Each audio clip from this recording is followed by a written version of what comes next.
So I'm coming back from the movie theater again, and today I saw yet another installment of Charlie's Angels, yet another reboot.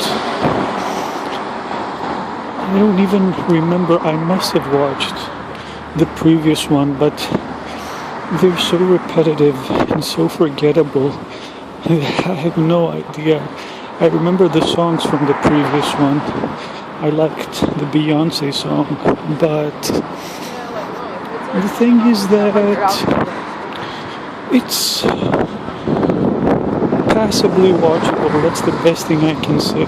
Although I did fall asleep in the middle of the movie, so that goes to show you that maybe for someone like me it was not as captivating as one would hope. But, let's say that it's like bubblegum for the eyes, and it's a not unpleasant 2 hours if you have nothing else to do, and if you've seen everything else. I mean, for this week, the ones I would recommend are Last Christmas, which I truly enjoyed.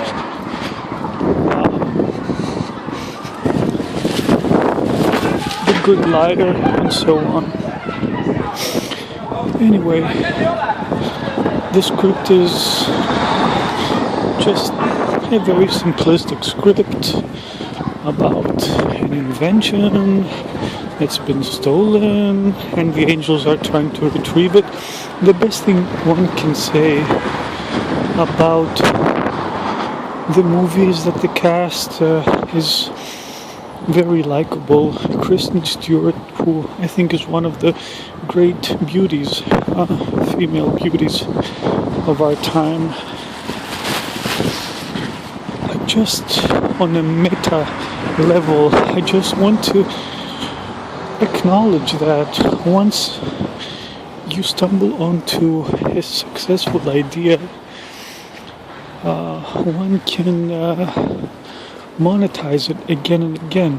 I mean, let's not forget that Charlie's Angels started as a 70s TV show with a pretty remarkable cast, and actually there is a cameo which I won't reveal here.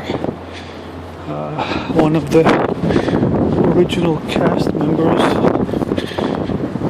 if you know the story, she's married, or I guess she's still married, I don't know, if only out of vanity maybe, to a plastic surgeon who keeps her young, eternally youthful, sort of. So there's a cameo performance from one of the members of the original cast. Anyway, I wouldn't recommend it. I honestly think that it's terrible. But, if you're into that sort of genre, by all means. I mean, again, the basic point is that, once you have formulate a great idea, and I was thinking that they've been clever enough to preserve some very characteristic and distinctive aspects of the original TV series, like the voice of Bosley, of Charlie rather, who I think was originally voiced by the guy who, I can't remember his name, I think it was the guy who played the patriarch of the Carrington family in the original Dynasty TV series, Blake Forsyth, I just remembered his name.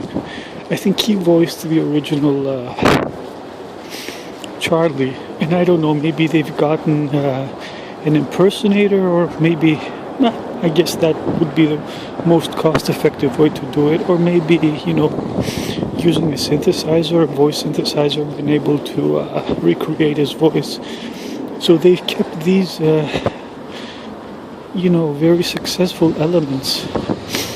I mean, let's face it, the power of the voice is immense. I mean, how many people have based a career on their voice? Just the other day, I was watching a Larry King interview of this 20-something, this young man who has become a YouTube sensation.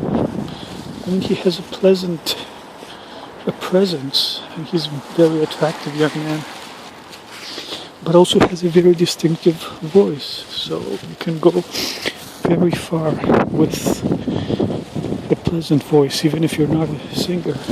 Or, for example, Judy Garland. You know, what did Judy Garland have other than an unmistakable voice, right? I mean, I think it says as much, supposedly through the head of MGM, was it? I don't remember.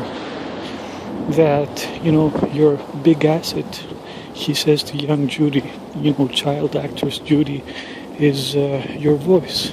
So, anyway,